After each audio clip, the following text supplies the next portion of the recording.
Hallelujah. Children, hello children. I gave you 15 minutes, your time is up. Very good children. The Irish people are very loving people. Praise God. Father, I thank you for the school of the Holy Spirit, that you have brought us all here, imperfect people, people with mistakes, all of us, including me. And we are here to learn from you, Lord, your ways, helping one another to know the truth. Lord Jesus, you came into this world not only to forgive us, not only to die for us, but also to teach us the right way, so that we can make the correction, and that correction will bring forth the experience of that abundant life that you came to give us. Thank you, Father. We love you. And as you continue to teach us on love, help us to understand this truth, and the love that you have poured in us begins to flow from us in the lives of others.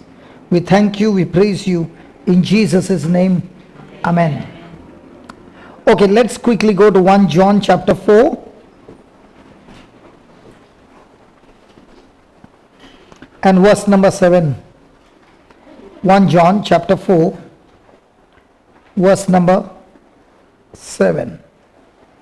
7, 8, 9, 10, 11, 12. Okay. Here we go. Let's read. Beloved, let us love one another because then everyone who loves is born of God and knows God. Pause. Again, let's read that again. Beloved,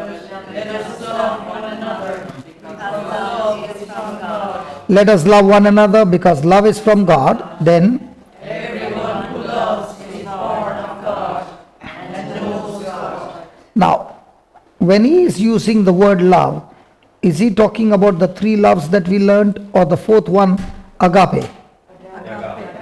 Now, here he is saying, beloved, let us love one another with agape love, because love comes from God. And how does this love comes from God? He says, the one who is born again, everyone who loves is born of God and knows God. So, the day you and I got born again, when does the person get born again? The day the person makes a decision to repent and make Jesus the Lord of his life, believing in the sacrifice of Jesus. That very moment, God moves and brings a change in that person. So the very corrupted, selfish nature of man is destroyed, and the new nature is planted in that person. And that's why we are called as new creation. Means when we were born from a mother's womb, we were born with the nature of selfishness. Now when we are born from the womb of the Heavenly Father, we have the new nature of Christ, which is selfless. Hallelujah. Hallelujah. So in other words, when a person becomes one with Christ and is born again, God has implanted in him his love. So each and every one of us seated here has in us the agape or the God kind of love. Praise God. And what is the key that you have this agape love? The Lord is saying, with this agape love, we are called to to love one another. Now, am I supposed to love one another based on the other person's performance? See, when we love somebody, we can love one another as long as the other person has got a positive attitude. As long as my feelings are positive towards that person, I'm able to love. There's no problem. But that's not what the Bible is saying. The Bible is saying that I got to love especially those who have got extreme negative attitude towards me, because when I'm born again, God has poured that love in me, and because of that love, I am an overcomer. I overcome this world. I conquer this world. And the power that conquers this world is my faith. So faith is the power that gives me victory, but faith works where there is agape love. So it is like I've got this room with different gadgets. I got a microwave, I got the lights, I got the heater, I got everything all set, but all operating on electric power. But before that electric power can go to every switch, there is a fuse box. And when that fuse gets blown off, in every switch, now there is no power. Are you following? Yeah. So love is the fuse box, and faith is the switch that you put on, that love begins to operate and gives you victory. So if the devil wants to stop somebody from experiencing God's divine power, what does he need to do? Blow off the fuse. So when the main fuse is gone, will any of your gadgets work? No. So who fixes the fuse? God fixes the fuse, or you? If your fuse is tripped, who goes and fixes? At least in those days the fuse used to get blown off. Now there are fuses which doesn't get blown off, it just trips.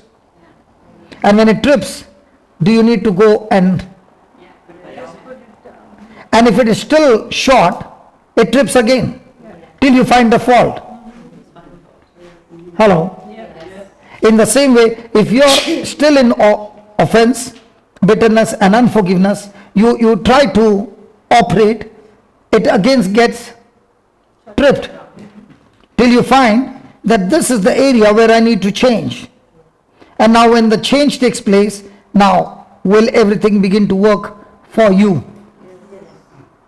So now a person is praying by faith for a healing in his body, but at the same time the fuse is blown off.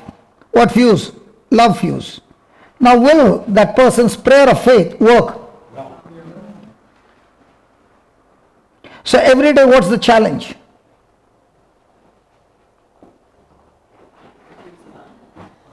The Lord says, see that you walk in love with one another because of the new nature that you have been implanted, that you have the power of love in you.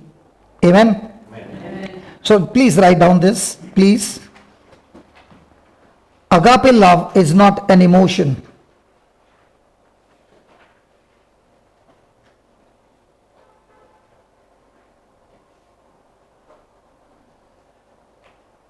But a decision.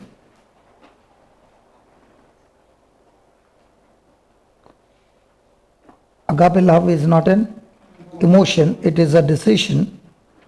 It is an act of the will. It is an act of the will.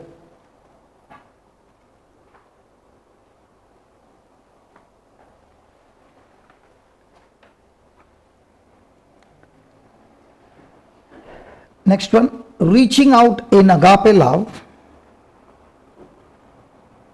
Reaching out in agape love draws them back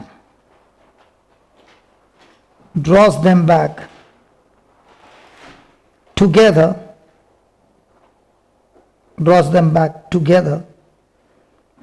to work through their problems,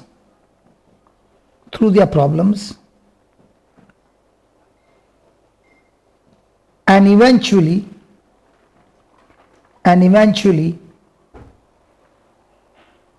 the relationship is restored.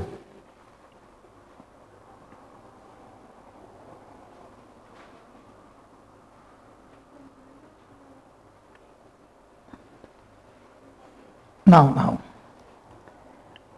I'm married 30 years. Okay? The first 11 years were the years that I did not know the Lord. And that was the time when my life was in gangs, my life was in clubs, my life was a mess. Okay? Now during that time, because I was living a totally gone case life, many of them gave suggestion and advice to my wife. How many of you believe advice is always free? Hello? By the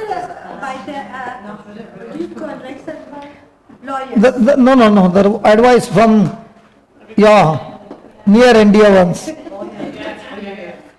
So the near and dear ones, the friends and those in the church gave my wife advice, and one of them even said this: a dog's tail which is bent, you put it in a tube for 5 years and you remove the tube, the tail will still be bent. And that is how your husband is. Don't expect anything to change. Take your children and get out of this relationship instead of suffering every day. Now, when she got that, she responded, I am here only for one reason. I gave a vow to my God that in good times I will be with him and even in bad time. And I believe that God has given me this husband because if I leave him, he is surely going to hell. God trusted me to win him over for his kingdom, and that's my assignment for this life. Now, was she responding with agape love? Yes. Okay. Did I change? Yes. I did not change even though she was doing that. But a day came when I changed, when she made a prayer. And the prayer said like this: Lord, I can't handle him anymore. I tried my best and I can't do anything. I hand him over to you. Do whatever you need to do. I'm not going to speak a word, but change him. And from then began the downfall. I lost my business. I lost everything. Now, when she sees that everything is going out of hand, what should be her prayer now? God, please stop it.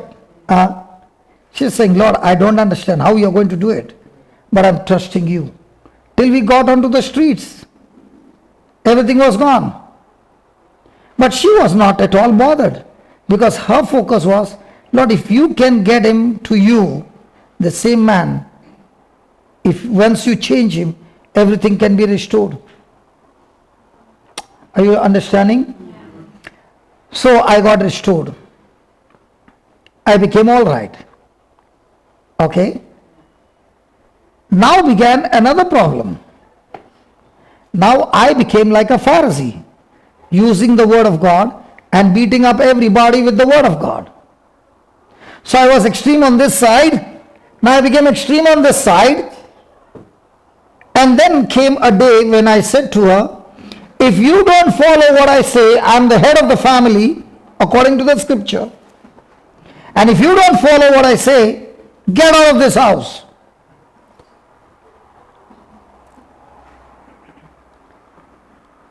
I tell you, the women are so smart, we husbands are dumb. She did not say a word, and I thought it worked beautifully. Because if I give her a little of fear, she'll always be submissive to me. But I tell you, the wives are more smarter than the husband. 5 months down the line, she was absolutely peaceful. Everything was going on fine. The moment the exams were over, she packs a bag. And I asked her, where are you going? She said, preacher, life and death is in the power of your tongue. You sowed the seed. You told me to get out of the house. I'm going. Where? To my mama's house. But why? Because you're very dangerous. I said, but I was dangerous when I would take a knife and chase you. She said, no, you were not. At that time you had the knife, but you knew you were wrong. So there was a chance to change. Now you are dangerous because you are wrong and you don't know you are wrong. That's why now you are very dangerous. So I said, you mean to say you're going to divorce me? She said, no, I love you and I still continue to love you. Only thing is, I'm going to take a distance from you so that you understand the truth. Because in those days you are spiritually dead. But now you're not spiritually dead, you are spiritually blind.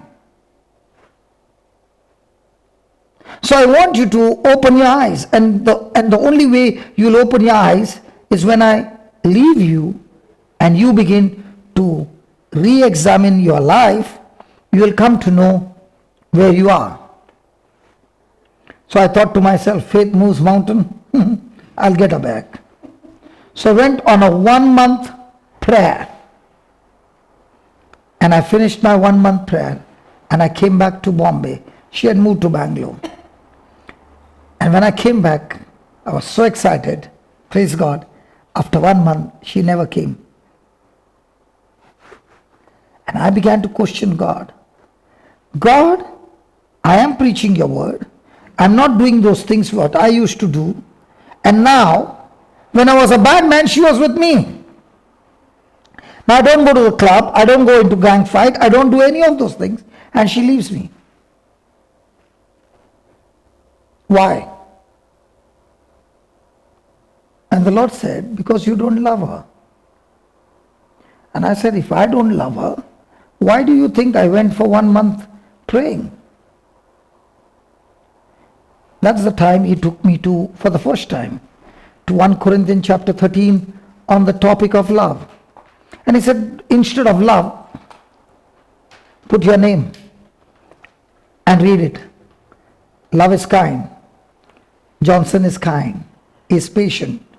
There's one line there. It says, love does not insist his own way. Johnson does not insist his own way. And he said, pause. What did you say? And that's the time he said, you always want it your way. And as long as you want it your way, it's not love.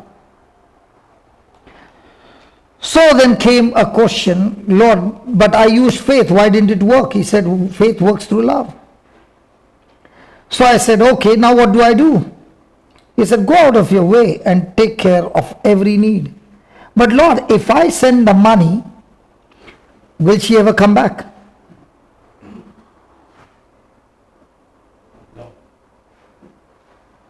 Oh, you Irish people don't know the question.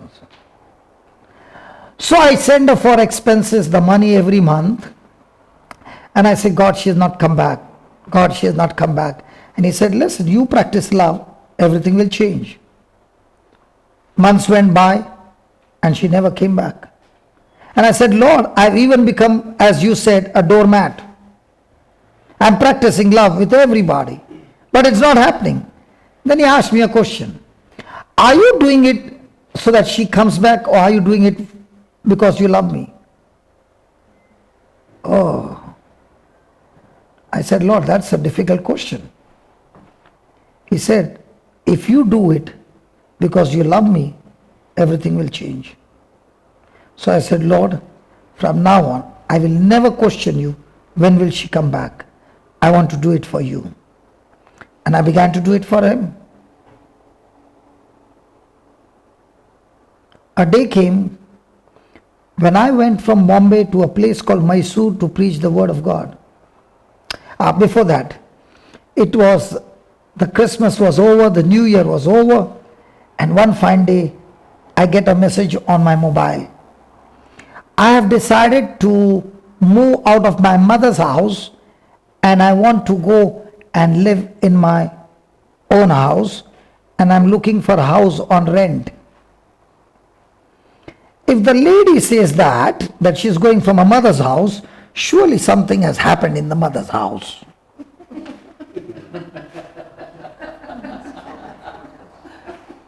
Hello, I don't know the mind of a woman, but so when she's saying, I'm looking out for a place on rent, I know that she doesn't have the money. I've got the money. Now she has started working. All these years, I told her, you don't go to work, I work, you look after the family. And now she has found a job. So I said, this is a golden opportunity. I can tell her, come back. The house is in Bombay. And I'm about to say that when the Lord says, love does not what? So I said, you mean to say I should not tell her to come back? He said, no. Give her what she wants. You mean to say I give her the money to take the house? He said, yeah. Come on, God, I'm not a fool, because if I give her the house, she'll never ever come back. Because for a woman, if she has her own house, wow, does she need anything else? Come on, I'm talking to the ladies. She will never ever come back. And he said, do you want to do it for me? I said, yeah. Give her the money. Okay, I give her the money. Give her the money to buy the furniture. Okay. Now that the money transaction is over, Lord, can I go there? He said, no, you can't go there. Hey, come on, hold on.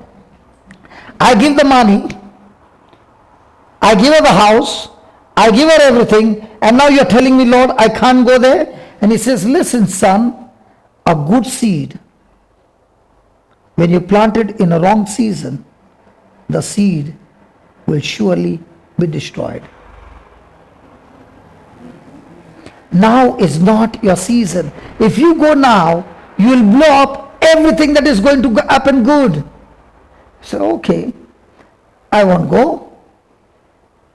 And after 4 months of giving the place, I happened to go to a place for retreat. And when coming back, I have to pass through that city. And in that city, I have to spend 5 hours before I get the next transit.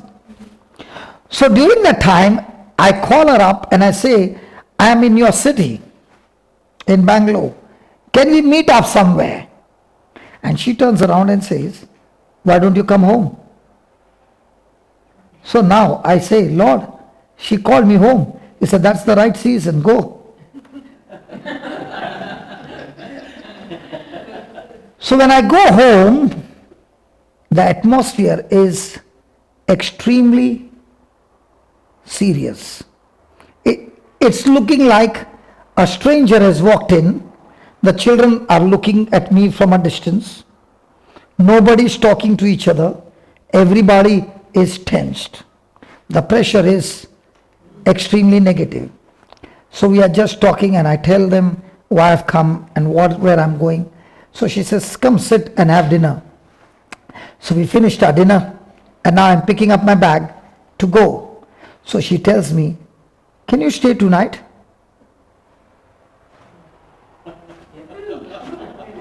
What about the ticket? Who cares for the ticket? From that day till today I'm staying.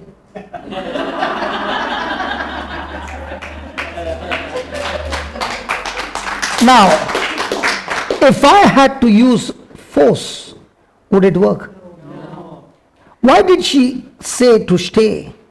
Because she saw the change in me. I thank God that He gave me a wise woman. Because if she had not to leave me, I would have changed. So even today she says those wrong things that actually happened. If you just sit, the other day we were talking and she said, just have a look at the wrong things that happened. Look at that. In every wrong thing that happened, the big miracles were hidden in those wrong things. But I thank God that in the midst of those wrong things, we always turn to God.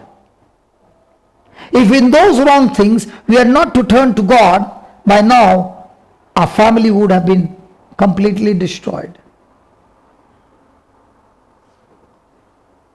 Praise God. So now, did agape love from her side allow me also to practice agape love? Now when we both began to practice agape love, did it bring recovery, restoration in that relationship? Did that relationship of agape love between us both affect the children? Were the children healed? Did they prosper? But what if I would have been selfish? Today, the wife and children would have been separated. I would have not given them the resources that God had given for the family, blew it up once again in alcohol or in drugs or anything, and destroyed my generation. In those days I used to say, life is short. I earn my money, I will blow it up. Who are you to ask me? I earn my money and I blow it up. I'm not hurting you. I want to do what I want, you do what you want. I don't care. These were my words. But today when I understand the scriptures, I understand that my action not only affects me, it affects everybody who is connected to me. And it not only affects them, it affects the next generation as well. So is agape love going to affect only you or the whole generations? If the church operates in agape love, can the world be changed? So what's the solution for the world to be changed? Love.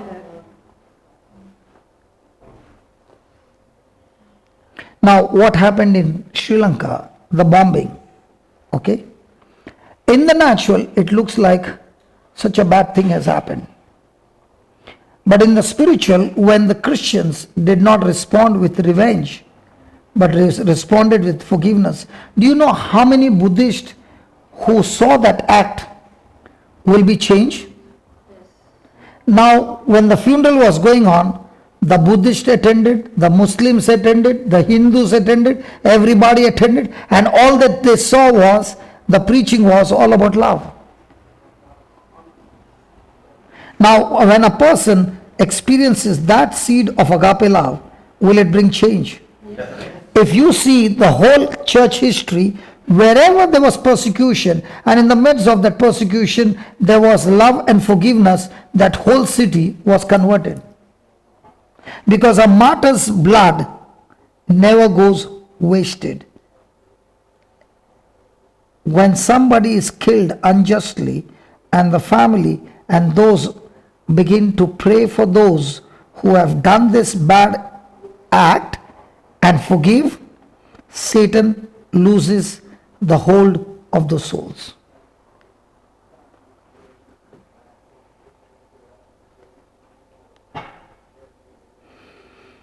That's why agape love is the highest power in the universe. And that agape love has been poured into us. And it's not an emotion. It's a commitment. It's a decision.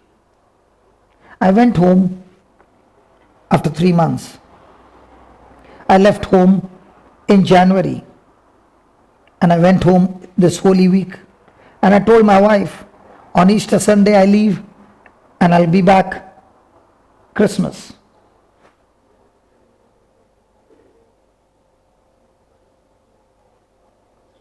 This whole year you're going to be on your way again? Oh God.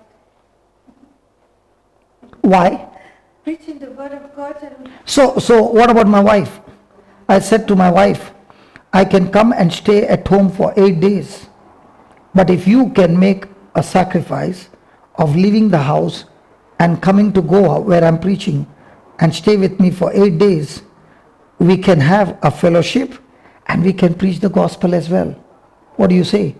She said, go ahead, I will be there. Is that agape love? And what about the wife who says, after all this trip, when I come home, how much money did you earn, husband? And I say to her, nothing. I have to wash all your clothes now. My question to you is, what do you think would be the answer? Agape love is so different. Many a times we sit together and we count our blessings and we see the things that have happened in my life, in my wife's life, in our children, the bridegroom, the son-in-laws that we received by God, extremely rooted in the word, the in-laws, everything, excellent. And I tell her, even if we have to work all our life, sweat all our life, would we ever get what we have got as a free gift from God?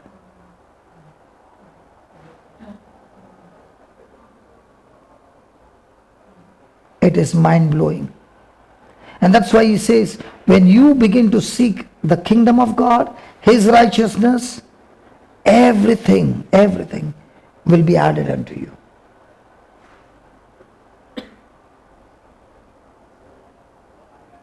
This life is so beautiful.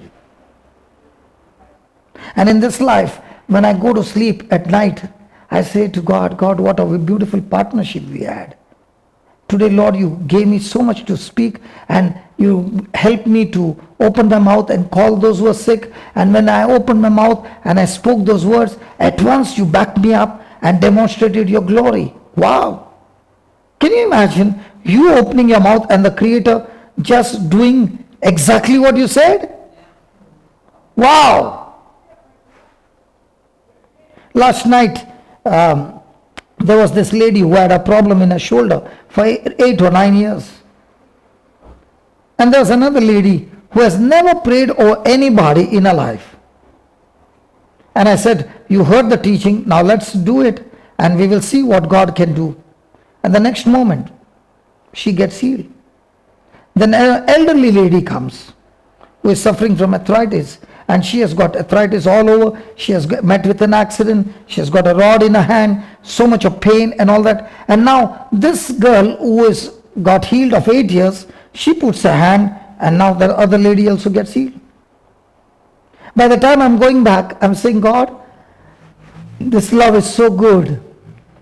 This love is not for sale. It's absolutely free. You cannot purchase it. You cannot earn it. You cannot qualify it. You can only receive it as a gift from God and use it as a gift for others. You know what a joy it is when you see a mother at the point of death and you reach on time and teach her and she revives and the children are crying and saying to God, thank you for bringing my mom out of that hospital that I can have my mom for my lifetime. And this kind of agape love is with everybody.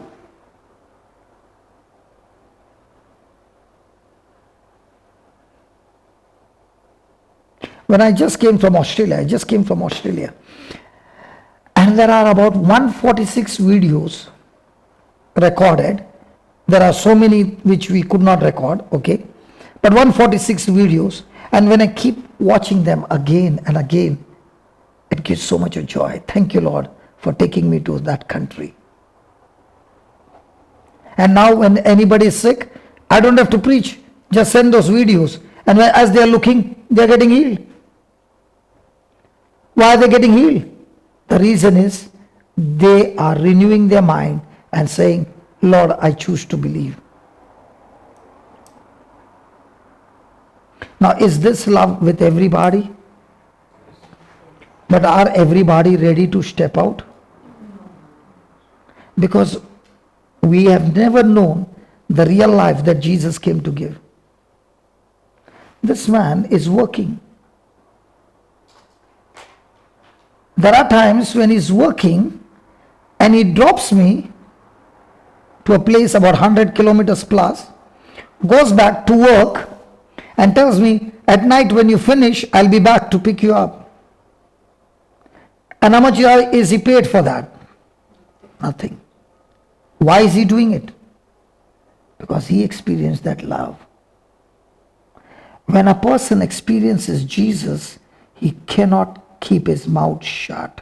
His legs cannot sit on the chair. He's all the time searching and searching for somebody who is uncomfortable to give that love to somebody. That's the mark of a Christian. A Christian is a person who is looking for uncomfortable people, and with the comfort he has received, he is ready to give that comfort to them, even though it is uncomfortable now to that Christian.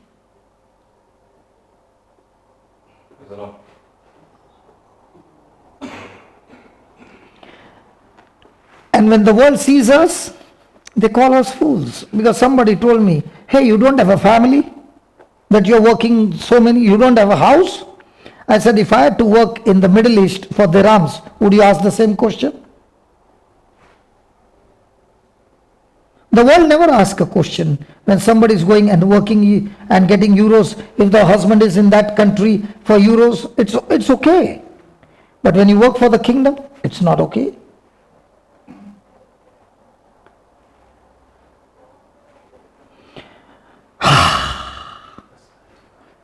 Time up? My God, after the break, 1 hour is gone? I just started. Okay, write down. John 13:34. John 13:34. Jesus says,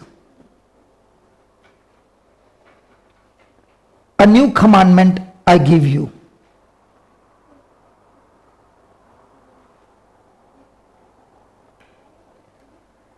Love one another. Love one another as I have loved you.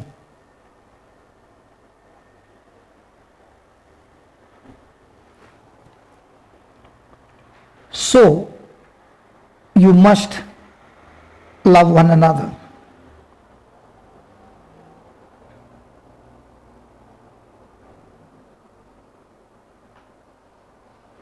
Emotions are neutral. Emotions are neutral.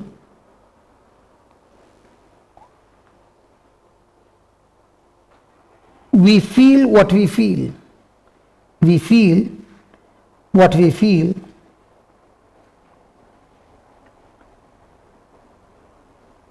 Emotions are neither good or bad. Emotions are neither good or bad.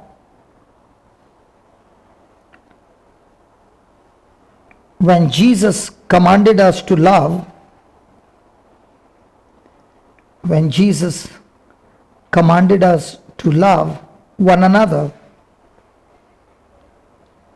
when Jesus commanded us to love one another, he used the word agape. He used the word agape. This means love is not an option.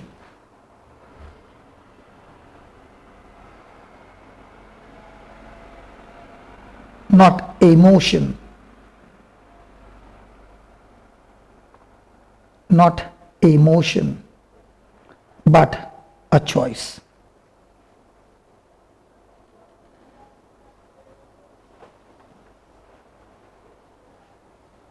Praise God. So now, if I tell you, please be happy.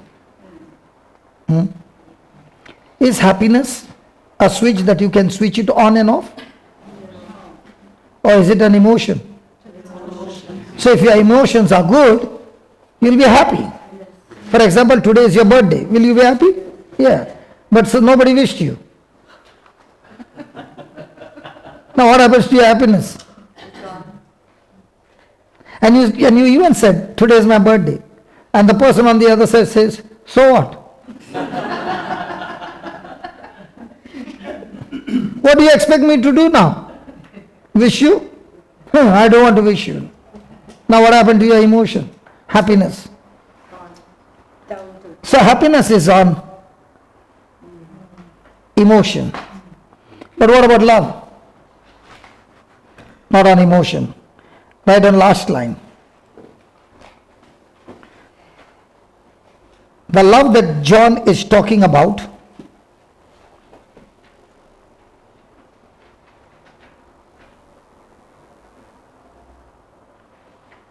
is this deepest level of agape love.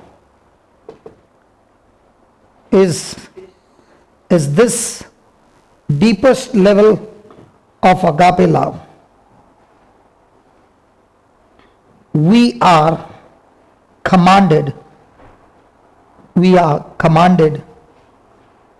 to love one another sacrificially.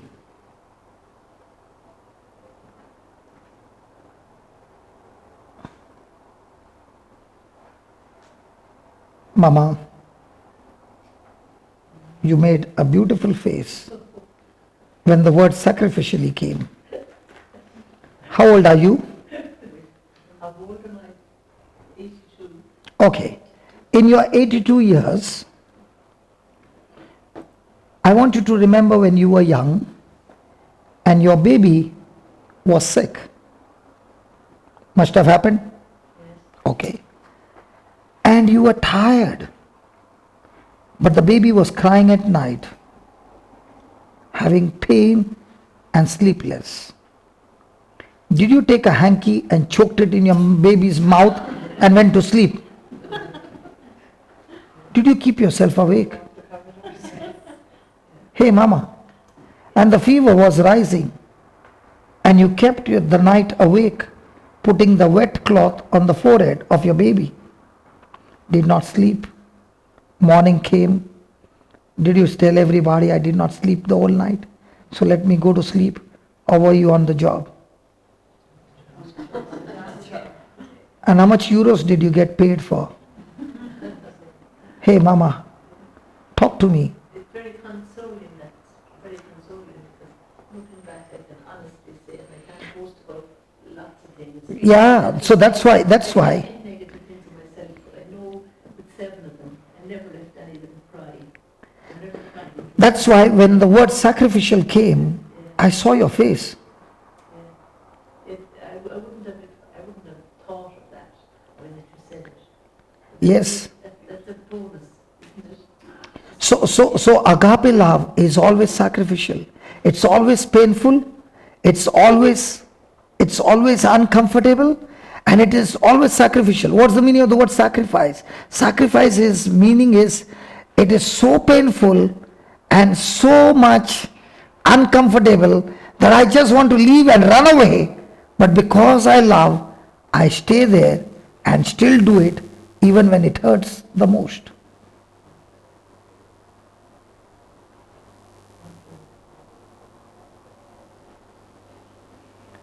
And you mamas have got that with big capacity. How many children you got? 7. I understand when you got married, you did not know what is labor pain. But when you got the first baby and you got labor pain for how many hours? Or how many days? Let's be honest. Come on, you can remember. Lord, help her to remember. No, I had a good mother and father that insisted that I go home. Yeah, okay. So because you go home, there is no labor pain? Oh no, There is. So might be you got for one day labor pain. It was so painful and you delivered the baby after that pain. Why did you have the second one then? in years' time after that. Yeah, but the joy of bringing that baby into this world, you said, doesn't matter those 9 months, I'm ready to take that again and again and again because of that agape love.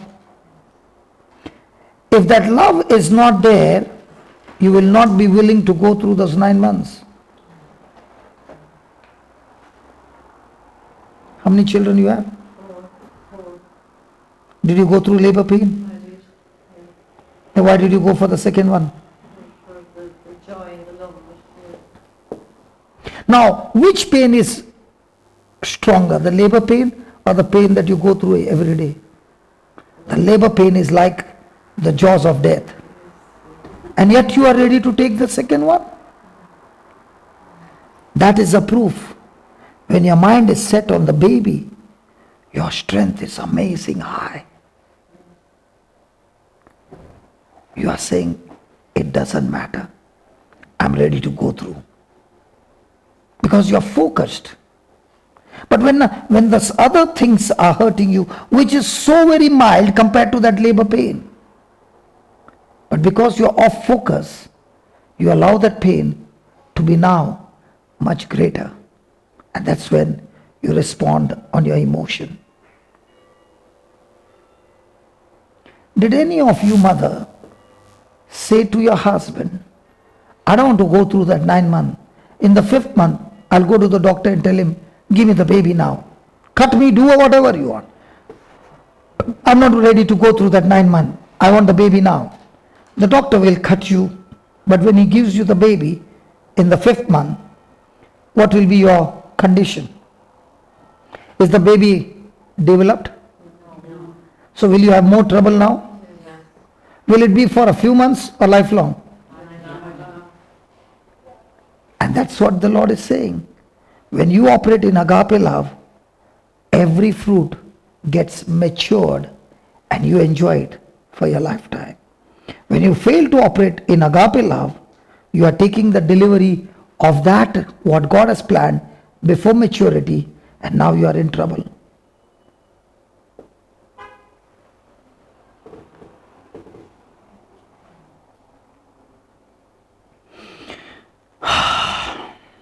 Write down, please. Is that okay? Yes. Is it helping you? Yes. Good. Just another 5-10 minutes, 2 lines. You know, when I'm talking this word, no, if she had not made the face, I would have gone ahead. But the word sacrifice came, she just, oh, that expression, because she would have gone through tremendous things. And that's why she is so excited to sit down here, even at 82, and like a small baby, study the Bible. Write down, sacrificial love means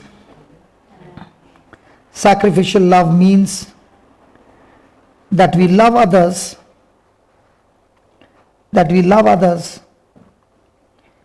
even when it costs us. Even when it costs us. It means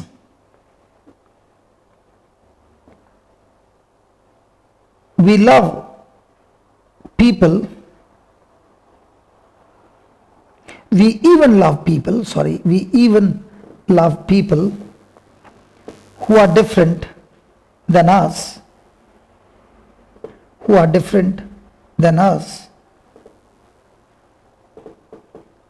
are extremely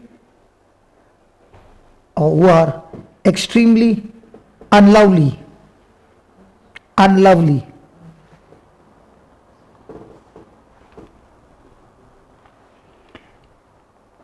It is choosing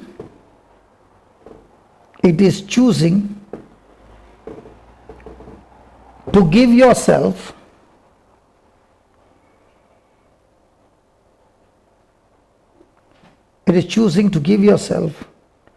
to another person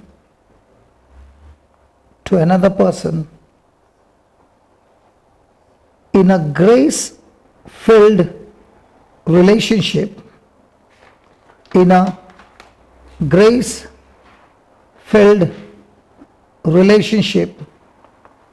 and friendship. Which relationship? What is grace-filled relationship?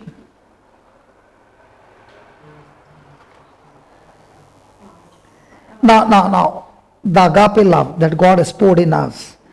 When did He pour it? The day we got born again. Now, did He pour it into us because we did something good? No. Yet while we were sinners, He loved us. And He gave this agape love to us as a gift. Now, what is that agape love? Grace. So now that He has given us this grace called love, in that love, I am offering my life to another person who is extremely wrong, and yet I am allowing myself in that relationship and operating in that love, which will bring a change in the person. Let me end up with an example, a testimony. How many of you have heard about Nicky Cruz? He's a singer? He is a mafia gang leader, the top fellow. Now, Nicky Cruz was the mafia leader, and he would only kill. He would not speak, just kill, kill, kill, kill, kill. And there was this pastor by the name David Wilkerson. And this pastor was not anything special in his preaching. He was not a pastor of a big church. But he began to pray to God, and he said, God, I want this life of mine to be used for a purpose. And he began to ask God to give him the love for these gangsters. And every day he would pray for these gangsters. And he said, Lord, with the love that you have given me, I am willing to go and meet these gangsters. So he left his city and came to this place where these mafias were at the peak. And every time he walked in the lane alone, he would be attacked. And when he would be attacked, he would teach them about Jesus, fearless, and he would ask them, I want to meet Nicky Cruz. The news reached Nicky that who is this man who wants to meet me? So he comes to meet David Wilkerson, and he preaches to him about Jesus. Nicky gets so angry, he puts a knife on his throat and says, I'll kill you now. And this pastor says to him, Nicky, you can cut me to pieces, but from every piece will come, Nicky, I still love you. And from every piece will come, Jesus still loves you. He died for you. He shed his blood for you. There were encounters of David with Nicky many a times. And every time Nicky came to hurt him, David would only speak about love. And Nicky could not touch him. One day, Nicky broke down and gave his life to Jesus.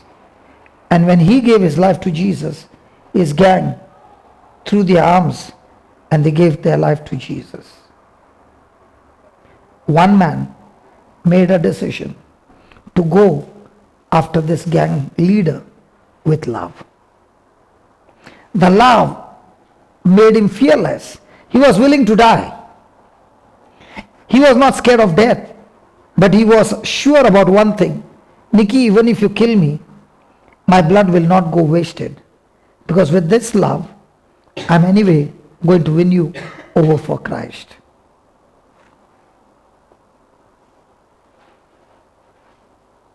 You want to change people? You can change people only with agape love. Where you are willing to give yourself into that pain, where it's going to cost you tremendously, where it's going to hurt you, where it's going to be painful. But in spite of all that, you'll continue to love. Praise God. So Father, we thank you, we praise you. Lord, I thank you that here are the people whom you have gathered here, who have not come for their healing or miracle or blessing, but they have come to know you more and more. They have come to learn from you the truth. And Lord, as we practice this agape love, this love destroys Satan completely. Satan has no voice against agape love. Lord, we thank you that this love you have poured into each one's heart. Just as the mother who delivers the baby and her breast is full of milk, and the baby sucks that milk and begins to grow, so also, Lord, you have poured your love into us. And that love is the milk that flows from us into those babies who are not born again. But you want them to get born again with the love and the gospel that we preach with our actions. Father, thank you for your spiritual milk, the Word of God. That with this milk, as we suck it, digest it, drink it, it brings amazing nourishment to our soul. Brings a complete change and transformation in our life.